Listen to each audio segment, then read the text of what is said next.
Bon, alors maintenant je vais vous présenter du coup les outils indispensables pour travailler en boucherie. On va commencer par les plus importants avec le désosseur qui va nous servir du coup à désosser. Il peut être du coup rigide, certains l'utilisent souple, mais du coup le plus important c'est de l'utiliser pour la désosse et le travail à blanc de la viande. Ensuite, on a l'éplucheur qui va servir à éplucher souvent les nerfs, la graisse, un petit poil plus long. Ensuite, le trancheur, une lame beaucoup plus longue, pareil que les autres, des fois certains sont souples, des fois certains sont rigides. Le plus important c'est que ce soit une lame longue pour du coup couper les morceaux qui sont plus imposants. Hop là. Ensuite, ici on aura la feuille qui va nous permettre de casser les os de manière nette.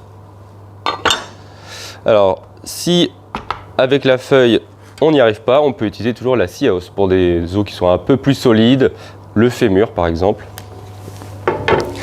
Pour entretenir tout ça, on a le fusil à aiguiser, très important. Ici, on a un petit outil très pratique, le glisse-nerf. Comme son nom l'indique, il va pouvoir nous aider à glisser les nerfs, des gros nerfs qui sont un peu épais, pour pouvoir suivre le muscle dessus. Ici, on a une petite gratte pour le plan de travail. Du coup, pour que ça soit en termes d'hygiène beaucoup mieux, récupérer tous les petits morceaux et du coup travailler en toute propreté.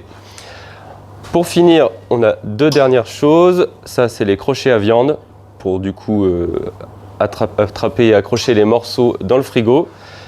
Et ici, on a la ficelle de cuisine pour ficeler rôtis, paupiettes, etc. Voilà, du coup, je vous ai présenté les outils indispensables pour travailler en boucherie.